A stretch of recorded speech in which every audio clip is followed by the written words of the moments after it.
நாம பிரமாணம் இல்லாதவர்களும் இல்ல, நியாய பிரமாணத்துக்கு கீழாகவும் இல்ல. we are under the law of Christ. ஒரு கடவுள் அன்பானவராகவும் கோபமானவராகவும் என்ன பண்ண முடியாது, இருக்க முடியாது.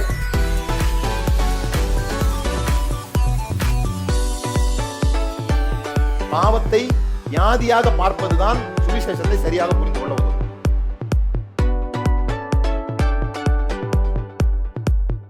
இந்த சிந்திக்க தூண்டுறதுனாலதான் பரிசேயர்களுக்கு அவர் மேல அவ்வளவு கோபம் வந்துச்சு.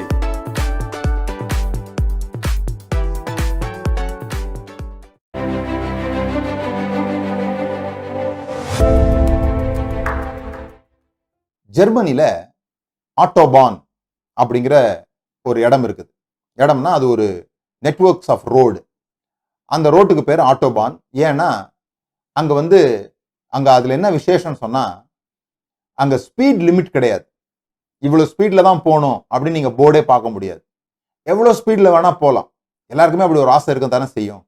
வித்தவுட் ரெஸ்ட்ரிக்ஷன், எந்த தடையும் இல்லாமல் நான் விரும்புகிற வேகத்துல வாகனத்தை ஓட்டுவதற்கு ஒரு இடம் இருந்தா ரொம்ப சிறப்பாக இருக்கும் அப்படின்னு எல்லாருமே நினைப்பாங்க.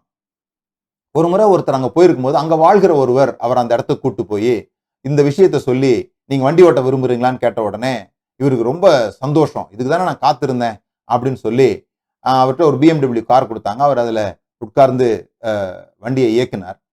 இயக்கும்போது கொஞ்ச தூரம் போன உடனே பக்கத்துல அவரை இன்வைட் பண்ணியிருந்தா அவரை பார்த்து சிரிக்க ஆரம்பிச்சார். என்ன உங்க ஊர்ல ஓட்டுற மாதிரியே ஓட்டுறீங்க, இது ஆட்டோபான் அப்படின்னு சொன்னாராம். ஏன்னா அவர் 60 கிலோமீட்டர் ஸ்பீட்ல போயிட்டு இருந்திருக்கிறார். எல்லையே இல்லாம போகக்கூடிய ஒரு இடத்துல இவருடைய பழக்கத்தின் அடிப்படையில இவர் ஓட்டிட்டு இருந்திருக்கிறார். இதுதான் அனுபவ தத்துவம்னு சொல்றோம். நமக்கு என்ன நாம அனுபவித்திருக்கிறோமோ அந்த அளவுக்கு தான் நாம காரியங்களை செய்ய முடியும், பார்க்க முடியும். லாசரு மரித்த போது மார்த்தாளும் மரியாளும் இயேசுகிட்ட இப்படி சொல்றாங்க, நீர் இங்கே இருந்திருந்தரே ஆனால் என் சகோதரன் மரித்திருக்க மாட்டான் அப்படி சொல்றாங்க. இப்ப எங்க சகோதரனை எழுப்புன்னு அவங்க கேட்கல. ஏன்னா இயேசு நிறைய பேரை சுகமாக்குனத, கால்கள் சுகமாயிருக்குது, வியாதியஸ்தர்கள் சுகமாயிருக்கிறாங்க, முடவர்கள் நடந்திருக்கிறாங்க. லாசருவினுடைய வீட்டுல வைத்து இந்த அற்புதங்கள்லாம் நடந்திருக்குது. மார்த்தாளும் மரியாளும் இதை பார்த்திருக்கிறாங்க. அதனாலதான் அவங்க சொல்றாங்க, நீர் இங்க இருந்திருந்தரே ஆனால் என் சகோதரன் மரித்திருக்க மாட்டான் அப்படின்னு சொல்றாங்க. ஆனா அவங்க ஒருத்தரையும் ஒரு உயிரோட எழுப்பி பார்த்தது இல்லை. அதனால லாசருவை ஒரு உயிரோட எழுப்ப முடியும் அப்படின்னு அவங்களால நம்ப முடியல. நாம் எதை அனுபவித்திருக்கிறோமோ அதுதான் நம்புகிறோம். அதனால நம்முடைய கெப்பாசிட்டி, நம்மால் என்ன செய்ய முடியுமோ அதை அடைந்து விட்டோம் என்ற அர்த்தம் இல்லை. இவர் அந்த கார்ல போகும்பொழுது இவர் இப்படி சொன்ன உடனே அவர் வேகம் எடுக்க ஆரம்பிச்சிருக்கிறாரு.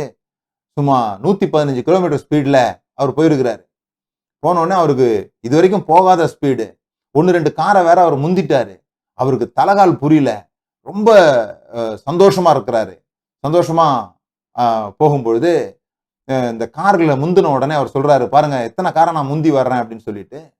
அப்போ அவர் சொன்னாரு, இந்த கார்ல இன்னும் வேகம் போக முடியும் அப்படின்னு சொன்ன உடனே அவர் அப்பதான் நினைக்கிறாராம், பாருங்க நம்ம மற்றவங்களோட கூட நம்ம வாழ்க்கைய ஒப்பிட்டு பார்த்து ஜெயிச்சிட்டோம்னு நினைச்சுக்கிறோம்.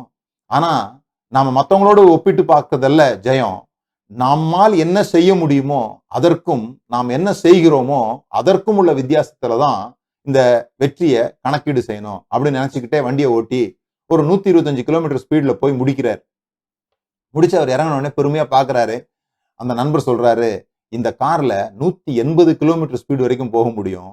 கவனிங்க, இந்த கார்ல என்ன முடியுமோ அந்த அளவுக்கு நீங்க ஓட்டல. நீங்க என்ன விரும்புனீங்களோ அந்த அளவுக்கு தான் நீங்க ஓட்டிருக்கீங்க.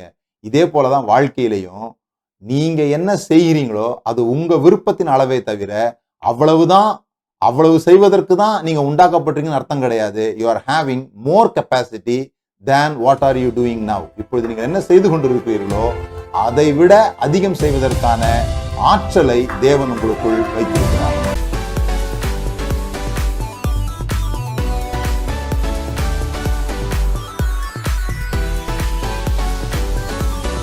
நாம பிரமாணம் இல்லாதவர்களும் இல்ல, நியாய பிரமாணத்துக்கு கீழாகவும் இல்ல. we are under the law of Christ.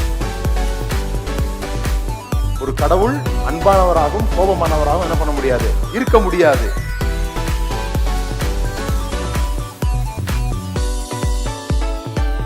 பாவத்தை வியாதியாக பார்ப்பதுதான் சுவிசேஷத்தை சரியாக புரிந்து கொள்ள உதவும்.